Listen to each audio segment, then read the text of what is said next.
சிம்ம ராசிக்கார அன்பர்கள் அனைவருக்கும் எனது அன்பு கலந்த வணக்கங்கள். நான் உங்கள் அஸ்ட்ரோ சின்னதுரை, பிளிமிசை கூத்தூர், பெரம்பலூர் மாவட்டம்.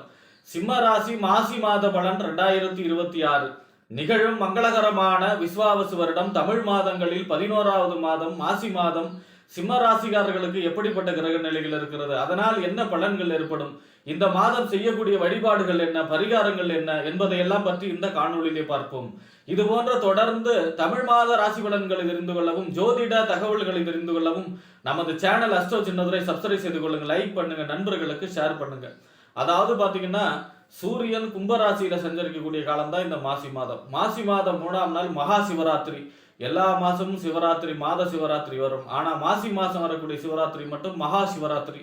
அன்றைய தினம் இரவு முழுவதும் கண் விழித்து சிவ பூஜை செய்ய வேண்டும். விழிப்போடும் விழிப்புணர்வோடும் சிவ பூஜை செய்பவர்களுக்கு அவர்களுடைய கர்ம வினைகள் அனைத்தும் விலகும். அவர்களுடைய சகல தோஷ பாவங்களும் விலகி சிவலோக பிராப்தி, அதாவது பார்த்தீங்கன்னா கைலாச பிராப்தி கிடைக்கக்கூடிய அமைப்பாக இருக்கும்.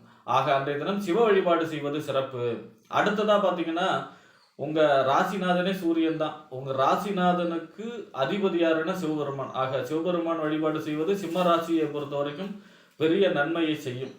அடுத்ததா பார்த்தீங்கன்னா உங்க ராசிக்கு சூரியன் இந்த மாசம் அனுகூலமாகவும் சஞ்சரிக்கிறார். ராசியை 7வது பார்வையை உங்க ராசியவும் பார்க்கிறார், அதுவும் யோகத்தை செய்யும்.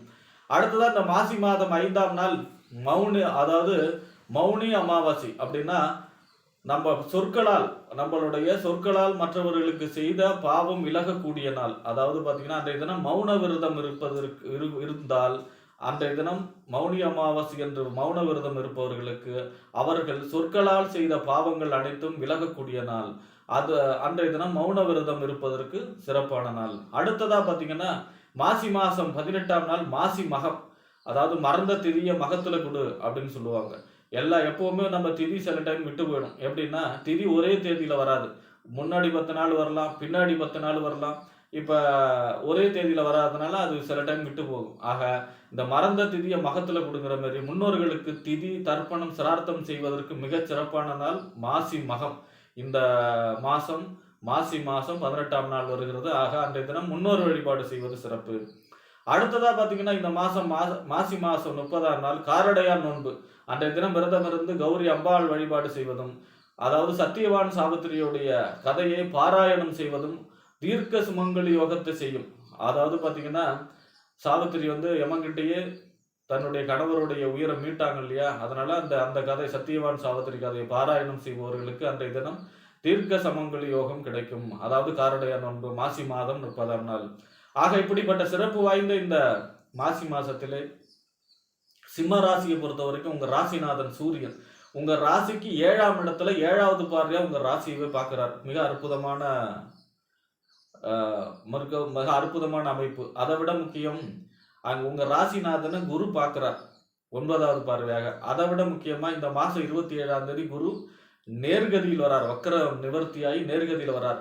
சிம்ம ராசிக்கு குரு 11ல் இருக்கு. லாப குருவாக இருக்குது, அதிர்ஷ்ட குருவாக இருக்கிறது.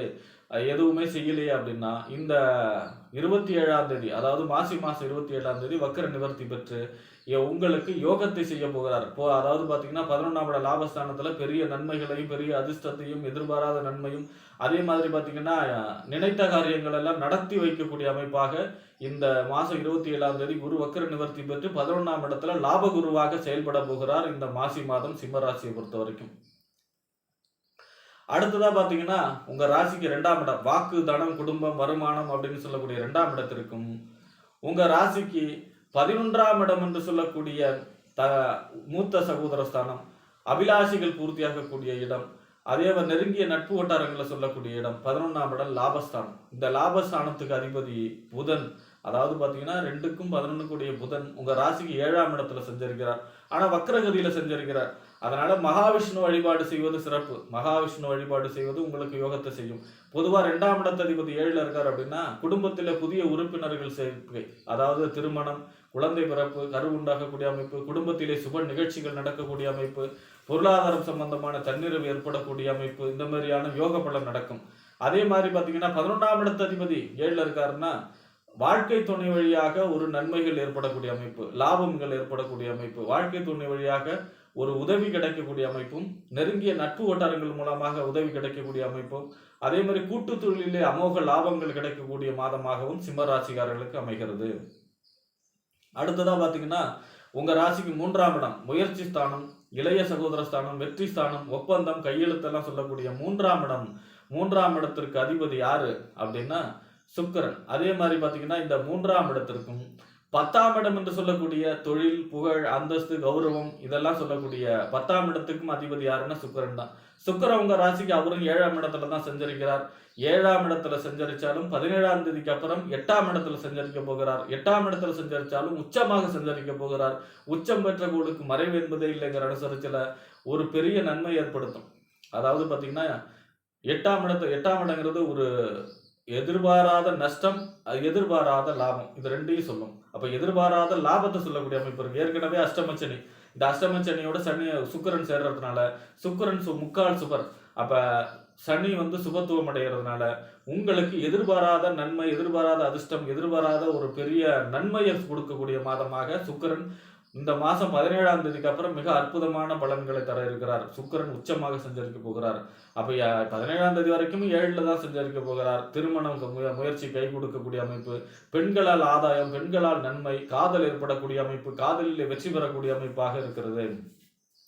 அடுத்ததா பாத்தீங்கன்னா உங்க ராசிக்கு 4ஆம் இடம், அதாவது வீடு, வண்டி, வாகனம், மனை, தாயார், சொத்து, சுகஸ்தானத்திற்கும் 9ஆம் இடம் என்று சொல்லக்கூடிய தந்தை ஸ்தானம், பாக்கிய ஸ்தானம், தொலைதூர பயணம், உயர்கல்வி ஸ்தானத்துக்கு அதிபதி யாருன்னா செவ்வாய். செவ்வாய் உங்க ராசிக்கு 6ஆம் இடத்துல உச்சமாகி சஞ்சரிக்கிறார். 6ஆம் இடங்கிறது நோய், எதிரி, வம்பு, வழக்கு, கடன், உத்தியோக ஸ்தானம். ஆனா 11ஆம் தேதி வரை தான் சஞ்சரிக்க போகிறார். அப்ப செவ்வாய் உத்தியோக கிரகம். 6ஆம் இடம் உத்தியோக ஸ்தானம், வேலை இல்லாதவர்களுக்கு வேலை கிடைக்கக்கூடிய அமைப்பு, பதவி உயர்வு கிடைக்கக்கூடிய அமைப்பு. அதே நேரத்துல நோய், எதிரி, வம்பு, வழக்கு, கடனும் 6ஆம் இடம் தான். அப்ப அந்த வரிசையில பாத்தீங்கன்னா தாயாருடைய ஆரோக்கியத்தில் அக்கறை செலுத்த வேண்டும். வண்டி வாகனங்கள்ல ஒரு சில பழுதுகள் ஏற்படுவதற்கு வாய்ப்பு இருக்கிறது. வாகனங்கள்ல பயணங்கள்ல கவனமாக இருக்க வேண்டும். தந்தையுடைய ஆரோக்கியத்தில் அக்கறை செலுத்த வேண்டும். கண்டிப்பாக பயணங்கள்ல கவனமாக இருக்க வேண்டும். 11ஆம் தேதி வரை. 11ஆம் தேதிக்கு அப்புறம் செவ்வாய் 7ஆம் இடத்துல குரு பார்வையோட உங்க ராசிநாதனோட சஞ்சரிக்க போகிறார். அப்ப அது நிலம், இடம் சம்பந்தமான யோகம். புதுசா வீடு வாங்கக்கூடிய அமைப்பு, வீடு கட்டக்கூடிய அமைப்பு, நிலம் வாங்கக்கூடிய அமைப்பு, இடம் வாங்கக்கூடிய அமைப்பு, வாகனம் வாங்கக்கூடிய அமைப்பு, இந்த மாதிரியான யோக பலன், வெளிநாடு சம்பந்தமான முயற்சிகள் கைகூடக்கூடிய அமைப்பு.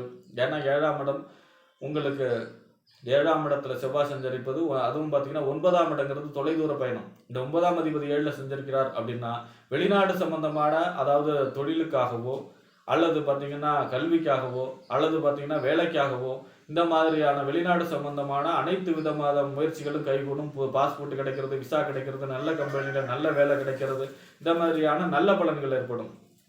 ஆக இந்த மாசங்கிறது சிம்ம ராசிக்கு ஒரு திருப்பு முனை. ஏன் அப்படின்னா குரு நேர்கதியில சஞ்சரிக்க போகிறார். அப்ப நேர்கதியில வக்கர நிவர்த்தியாகி நேர்கதியில சஞ்சரிக்கிறதுனால, ராசிநாதனையும் பார்க்கறதுனால இந்த மாதம் சிம்ம ராசியை பொறுத்த வரைக்கும் அனைத்து விதமான சுபகாரியங்களும் நடக்கும்.